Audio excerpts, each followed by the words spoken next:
ಪ್ರಾಥಮಿಕ ಶಾಲಾ ಶಿಕ್ಷಕರಿಗೆ ಅರ್ಹತೆಯ ಮೇಲೆ ಪ್ರೌಢಶಾಲೆಗೆ ಬಡ್ತಿ, ಸೇವಾ ಜ್ಯೇಷ್ಠತೆಯ ಗಣನೆ ಸೇರಿದಂತೆ ವಿವಿಧ ಬೇಡಿಕೆಗಳನ್ನು ಪೂರೈಸಲು ಆಗ್ರಹಿಸಿ ಈ ತಿಂಗಳ 12ರಂದು ಬೆಂಗಳೂರಿನ ಫ್ರೀಡಂ ಪಾರ್ಕಿನಲ್ಲಿ ಪ್ರತಿಭಟನೆ ಆಯೋಜಿಸಿದ್ದು, ಈ ಬಗ್ಗೆ ಕರ್ನಾಟಕ ರಾಜ್ಯ ಪ್ರಾಥಮಿಕ ಶಾಲಾ ಶಿಕ್ಷಕರ ಸಂಘ ಹಾಗೂ ಸರ್ಕಾರಿ ನೌಕರರ ಸಂಘದ ಪದಾಧಿಕಾರಿಗಳು ಗುಡಿಬಂಡೆ ತಹಸೀಲ್ದಾರ್ ಹಾಗೂ ಕ್ಷೇತ್ರ ಶಿಕ್ಷಣಾಧಿಕಾರಿಗಳಿಗೆ ಮನವಿ ಪತ್ರ ಸಲ್ಲಿಸಿದರು. ಹೊಸ ವೃಂದ ಹಾಗೂ ಹೊಸ ನೇಮಕಾತಿ ನಿಯಮಗಳಲ್ಲಿ ಅಳವಡಿಸಲಾದ ಅವೈಜ್ಞಾನಿಕ ಅಂಶಗಳಿಂದ ಸೇವಾನಿರತ ಶಿಕ್ಷಕರಿಗೆ ಅನ್ಯಾಯವಾಗುತ್ತಿದೆ.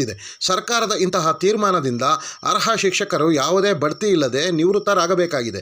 ಈ ಸಮಸ್ಯೆಯನ್ನು ಬಗೆಹರಿಸದಿದ್ದಲ್ಲಿ ನಿರಂತರ ಹೋರಾಟಕ್ಕೆ ನಾವು ಸಿದ್ಧರಿದ್ದೇವೆ ಎಂದು ಕರ್ನಾಟಕ ರಾಜ್ಯ ಪ್ರಾಥಮಿಕ ಶಾಲಾ ಶಿಕ್ಷಕರ ಸಂಘದ ಅಧ್ಯಕ್ಷ ಬಾಲಾಜಿ ತಿಳಿಸಿದರು.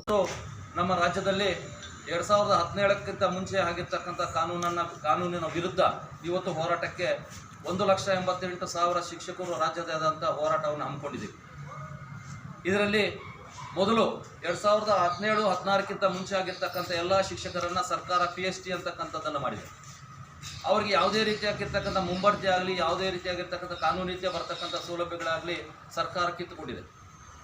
ಅದರ ಮುಂಚೆ ಪದವೀಧರರಾಗಿ BA, B.Ed, BSc, B.Ed, MA, MPhil ಮತ್ತು ಎಲ್ಲ ಸ್ನಾತಕೋತ್ತರ ಪದವಿಗಳನ್ನು ಮಾಡಿರ್ತಕ್ಕಂಥ ಶಿಕ್ಷಕರು ಸುಮಾರು ನಮ್ಮ ರಾಜ್ಯದಲ್ಲಿ 80,000 ಶಿಕ್ಷಕರಿದ್ದಾರೆ.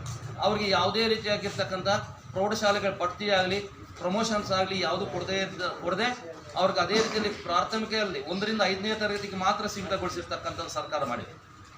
ಈ ಕಾನೂನನ್ನು 2017ರಲ್ಲಿ C&R ರೂಲ್ ಅಂತಕ್ಕಂಥ ಒಂದು ಕಾನೂನಿನ ರೀತಿಯ ಈ ರೀತಿ ನಮ್ಮ ಸರ್ಕಾರ ನೌಕರರಿಗೆ, ಅದರ ಪ್ರಾಥಮಿಕ ಶಾಲಾ ಶಿಕ್ಷಕರಿಗೆ ತೊಂದರೆಯನ್ನು ಮಾಡ್ತಾ ಇದೆ. ಅದ್ರ ಜೊತೆಗೆ C&R ರೂಲ್ ತಿದ್ದುಪಡಿ ಆಗಬೇಕಂತಕ್ಕಂಥ ಒಂದು ಕಾನೂನು ರೀತ್ಯ ಇವತ್ತು ಹೋರಾಟವನ್ನು ಮಾಡ್ತಾ ಇದ್ದೀವಿ. ಶಿಕ್ಷಕ ವೃತ್ತಿಯಷ್ಟೇ ಅಲ್ಲದೆ ಪ್ರತಿಯೊಂದು ಸರ್ಕಾರಿ ಪ್ರಾಯೋಜಿತ ಕಾರ್ಯಗಳಲ್ಲಿ ನಮ್ಮನ್ನು ಬಳಸಿಕೊಳ್ಳುವ ಸರ್ಕಾರ ಶಿಕ್ಷಕರ ಭವಿಷ್ಯದ ವಿಚಾರದಲ್ಲಿ ನಿರ್ಲಕ್ಷ್ಯ ತೋರುತ್ತಿದೆ. ಶಿಕ್ಷಕರ ಈ ನ್ಯಾಯಯುತ ಹೋರಾಟದಲ್ಲಿ ಸರ್ಕಾರಿ ನೌಕರರ ಸಂಘ ಎಂದಿಗೂ ಬೆಂಬಲವಾಗಿರುತ್ತದೆ ಎಂದು ಸರ್ಕಾರಿ ನೌಕರರ ಸಂಘದ ಅಧ್ಯಕ್ಷ KV ನಾರಾಯಣಸ್ವಾಮಿ ತಿಳಿಸಿದರು. ಮುಂಬಡ್ತಿಯಾಗಿ ಅವರ ನಿವೃತ್ತಿಯಾಗುವಂಥ ಸಂದರ್ಭ ಆಗಿದೆ. ಆದರೆ ಸರ್ಕಾರ ಇದನ್ನು ಅರಿಯಬೇಕು. ಒಂದು ಸಮಾಜ ಕಟ್ಟಬೇಕಾಗಿರ್ತಕ್ಕಂಥ ಶಿಕ್ಷಕರನ್ನ ಈ ರೀತಿ ಮಾನಸಿಕ ಸ್ಥಿತಿಯನ್ನು ನೋವನ್ನು ಉಂಟು ಮಾಡಿದ್ರೆ ನಮ್ಮ ದೇಶ ಅಭಿವೃದ್ಧಿ ಆಗೋದಾಗೆ, ಮತ್ತು ನಾಡು ಅಭಿವೃದ್ಧಿ ಆಗೋದಾಗೆ, ಶೈಕ್ಷಣಿಕ ಪ್ರಗತಿ ಸಾಧಿಸೋದಾಗೆ. ಹಾಗಾಗಿ ಇವೆಲ್ಲವೂ ಕೂಡ ನೊಂದುಕೊಂಡು ಶಿಕ್ಷಕರು ಇಡೀ ವ್ಯವಸ್ಥೆಯಲ್ಲಿ ಯಾವುದೇ ಒಂದು ಚುನಾವಣಾ ಕೆಲಸ ಇರ್ಬೋದು, ವೋಟರ್ ಲಿಸ್ಟ್ ಇರ್ಬೋದು, ಅಥವಾ ಸಾಮಾಜಿಕ ಗಣತಿಗಳಿರ್ಬೋದು, ಇವೆಲ್ಲವೂ ಕೂಡ ಏನು ಹೇಳ್ತಾರಪ್ಪ ಅಂದರೆ ಒಂದು ಸಮಾಜ ಇರ್ಬೋದು, ಜನಪ್ರತಿನಿಧಿಗಳಿರ್ಬೋದು, ಉನ್ನತ ಅಧಿಕಾರಿಗಳು ಶಿಕ್ಷಕರು ಕೊಡ್ರಿ ಅವ್ರು ಚೆನ್ನಾಗಿ ಕೆಲಸ ಮಾಡ್ತಾರೆ ಅಂತ ಹೇಳ್ತಾರೆ.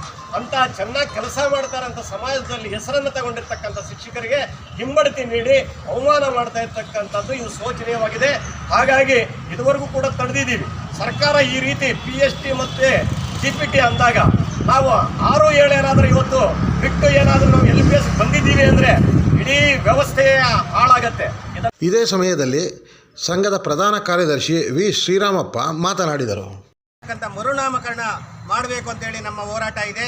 ಆದ್ದರಿಂದ ಬಂಧುಗಳೇ, ಈಗ ಏನು ನಾವು 1ರಿಂದ 7ನೇ ತರಗತಿವರೆಗೂ ಪಾಠ ಮಾಡ್ತಾ ಇದ್ದೇವೆ ಶಾಲೆಗಳಲ್ಲಿ, ಆ 1ರಿಂದ 7ನೇ ತರಗತಿಯಲ್ಲಿ ಯಾವುದೇ ಒಂದು ವಿಷಯ ಆಗಿರ್ಬೋದು, ನಾವು ಸ್ಕೂಲ್ ಬಾಗಿಲು ತೆಗೆಯೋದ್ರಿಂದ ಹಿಡಿದು ಬೆಲ್ ಹೊಡೆಯೋದ್ರಿಂದ ಹಿಡಿದು ಎಲ್ಲ ಕೆಲಸ ಸಹ ನಾವು ಮಾಡ್ತಾ ಇದ್ದೇವೆ ಅಂತ ಒಂದು ನಮಗೆ ಇವತ್ತು ಸರ್ಕಾರ ಅನ್ಯಾಯ ಮಾಡಿ PST ಅಂತ ನಾಮಕರಣ ಮಾಡಿರ್ತಕ್ಕಂಥದ್ದು ಭಾಳ ತೊಂದರೆ ಆಗಿದೆ.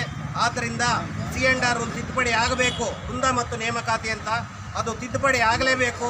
ಮತ್ತು ನಮ್ಮನ್ನು ಸಹ ಈಗ ಬೇಕಾದಷ್ಟು ಜನ MA, M.Ed, MPhil ಮಾಡಿರ್ತಕ್ಕಂಥ ಶಿಕ್ಷಕರು ಸಹ ನಮ್ಮಲ್ಲಿದ್ದಾರೆ. ಅಂಥ ಶಿಕ್ಷಕರನ್ನು ಪರಿಗಣಿಸಿ ಅವರನ್ನು GPT ಅಂತೇಳಿ ಮರುನಾಮಕರಣ ಮಾಡಿ ಅವರಿಗೆ ನ್ಯಾಯ ಒದಗಿಸಬೇಕು ಅಂತ ಹೇಳಿಬಿಟ್ಟು ಈ ಸಂದರ್ಭದಲ್ಲಿ ಕೇಳ್ಕೊತಾ ಇದ್ದೇವೆ. ಈ ಸಮಯದಲ್ಲಿ ಕರ್ನಾಟಕ ರಾಜ್ಯ ಪ್ರಾಥಮಿಕ ಶಾಲಾ ಶಿಕ್ಷಕರ ಸಂಘದ ಅಧ್ಯಕ್ಷ ಬಾಲಾಜಿ, ಪ್ರಧಾನ ಕಾರ್ಯದರ್ಶಿ V. ಶ್ರೀರಾಮಪ್ಪ, ಖಜಾಂಚಿ CR ಶ್ವೇತಾ, ಗೌರವಾಧ್ಯಕ್ಷ V. ಆದಿನಾರಾಯಣಪ್ಪ, ಸರ್ಕಾರಿ ನೌಕರರ ಸಂಘದ ಅಧ್ಯಕ್ಷ KV ನಾರಾಯಣಸ್ವಾಮಿ, ಕಾರ್ಯದರ್ಶಿ ಮುನಿಕೃಷ್ಣಪ್ಪ, ನಿರ್ದೇಶಕ ಕೃಷ್ಣಪ್ಪ, ಪ್ರಾಥಮಿಕ ಶಾಲಾ ಶಿಕ್ಷಕರ ಸಂಘದ ಉಪಾಧ್ಯಕ್ಷ ಶ್ರೀರಾಮ್ ರೆಡ್ಡಿ, ಎ. ಆದಿನಾರಾಯಣ, ಉಪಾಧ್ಯಕ್ಷೆ ಸುಮಿತ್ರಾ, ಜಿಲ್ಲಾ SC/ST ಸರ್ಕಾರಿ ನೌಕರರ ಸಮನ್ವಯ ಸಮಿತಿಯ ಕಾರ್ಯದರ್ಶಿ ನಾರಾಯಣಸ್ವಾಮಿ, ಜಿಲ್ಲಾ ಸಹ ಕಾರ್ಯದರ್ಶಿ ಉಮಾಶಂಕರ್, D. ನಾರಾಯಣಸ್ವಾಮಿ ಮತ್ತಿತರರು ಹಾಜರಿದ್ದರು.